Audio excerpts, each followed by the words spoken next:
नमस्कार। आपकी बात के यूट्यूब चैनल पर आपका स्वागत है। मैं हूं विभाकर।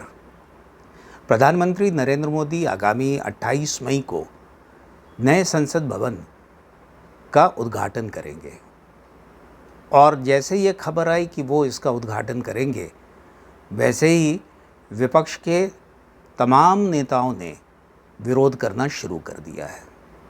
ये अपने आप में अजूबा नहीं है, ये अपने आप में अपेक्षित था। अगर मैं आपसे ये बात करूं तो ये अपेक्षित था, ये इसकी सुगबुगाहट थी और इसका इशारा जब से प्रधानमंत्री नरेंद्र मोदी ने ये प्रोजेक्ट को अप्रूवल दिया, अर्बन डेवलपमेंट मिनिस्ट्री ने जब इसका काम का बीड़ा उठाया, तभी से ये एक विपक्ष के एक धड़े को वो गवारा नहीं हो रहा था कि ये क्यों हो रहा है, क्यों अंग्रेज़ों के बनाए हुए लुटियंस दिल्ली की तस्वीर बदलने की कोशिश ये प्रधानमंत्री नरेंद्र मोदी कर रहे हैं, क्यों वैसे सारे जो निशानियां हैं अंग्रेज़ों की उसको ये ख़त्म करने की कोशिश कर रहे हैं, क्यों राष्ट्रवाद के नाम पे वैसे हेरिटेज को ख़त्म करने की बात हो रही है। ये एक स्कूल ऑफ थॉट था, ऐसा विचार लोगों का था।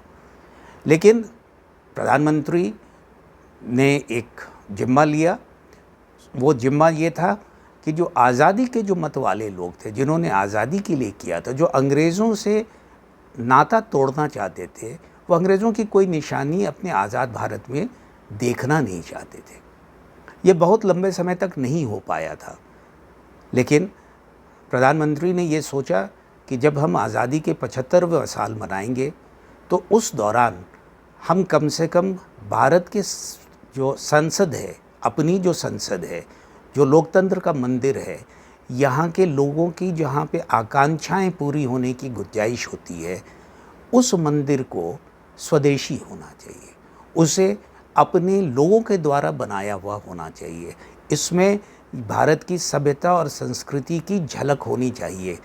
इसमें आने वाले वक्त के हिसाब से, नई टेक्नोलॉजी के हिसाब से उन सारी सुविधाओं को से लैश करना चाहिए, जिससे आज के भी सांसद और भविष्य में भी जो सांसद आएंगे, आने वाले 200 साल तक उन सब को काम करने में आसानी हो, बुनियादी सुविधाओं का कोई अभाव ना हो।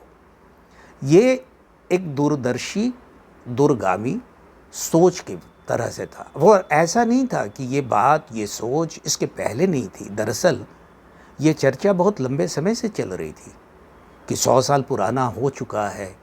जब बनाया गया था 1921 में शिलान्यास इस पुराने संसद भवन का, जो आज जिसमें बात हम लोग कर रहे हैं, उसकी जगह जो एक नया बनेगा, तो आज का जो संसद है वो 1921 में जब शिलान्यास हुआ था और 27 में जब बन के तैयार हुआ था और उसका उद्घाटन हुआ था, तो उस समय सिस्मिक जोन 2 में दिल्ली आया करती थी और आज सिस्मिक जोन 4 में भूकंप की तीव्रता की बात होती, जो मापने की, जहाँ पे गुंजाइश होती कि भूकंप आ सकता है, तो ये जोन 4 में, यानी कि खतरनाक और ज़्यादा हो गया है।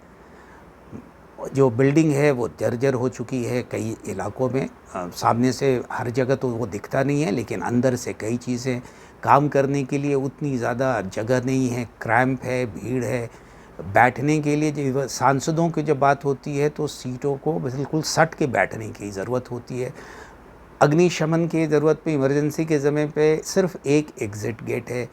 कई तरह की परेशानियां उसके बारे में समय समय पे लोग उठाते रहे, सांसद भी उठाते रहे और अधिकारियों की तरफ से भी ये बातें कही जाती रही। सारे चीज़ों के मद्देनज़र 2012 में तत्कालीन स्पीकर लोकसभा की मीरा कुमार ने वो प्रपोज़ल जो था उसको अर्बन डेवलपमेंट मिनिस्ट्री को उस समय भेजा था कि हमें एक नए बिल्डिंग को बनाने का है और उसके लिए आप उचित कार्रवाई कर लें। लेकिन वो हो नहीं सका, चूँकि कुछ दिनों के बाद सरकार बदल गई। जब नई सरकार आई तो फिर एक नए सिरे से जब ये बात उठी, जब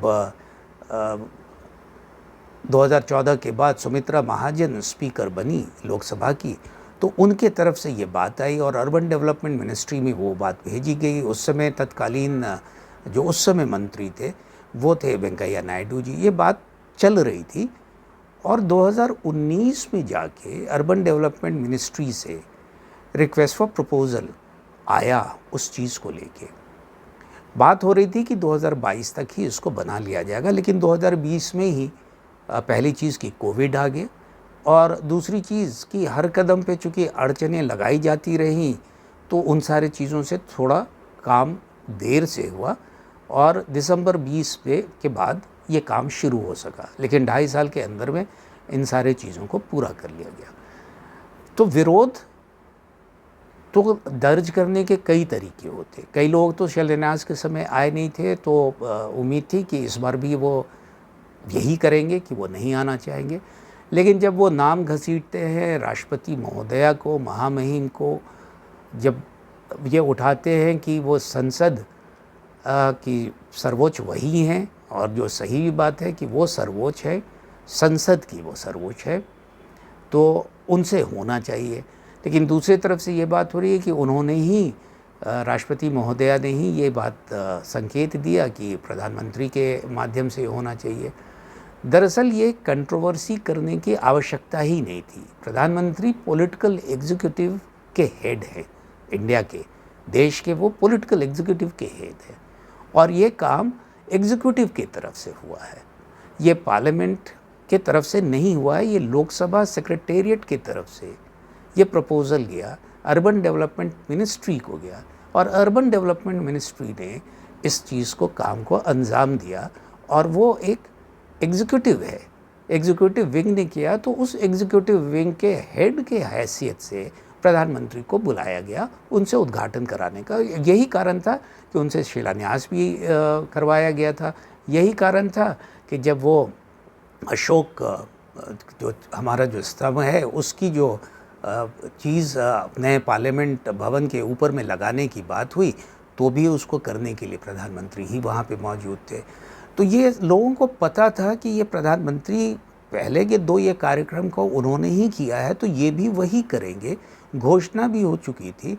तो इतने अच्छे काम के बाद भी देश के लिए कुछ चीज़ जो बना हुआ हो, जो देश के काम आने वाला है, जिस पे देश को गौरव करने वाला चाहिए और लोग करेंगे भी। देखिए, विरोध करना राजनीतिक दलों का काम होता है, वो करेंगे, मैं बार बार बोलता हूँ वो करेंगे, लेकिन कुछ ऐसे मौके होते हैं जहाँ पे विरोध नहीं करना चाहिए और मेरा ये मानना है कि यहाँ पे विरोध नहीं करना चाहिए था, यहाँ पे शामिल होना चाहिए था और इस पे उत्सव के तौर पे मनाने का काम था। काम वहीं पे जाके आपको मानसून सत्र में बैठ के करना पड़ेगा, वो सारी चीज़ें आपको हासिल होंगी जो आप ही के लिए बनाया गया है, आज के जो सांसद हैं उनके लिए और भविष्य में जो सांसद होंगे उनके लिए।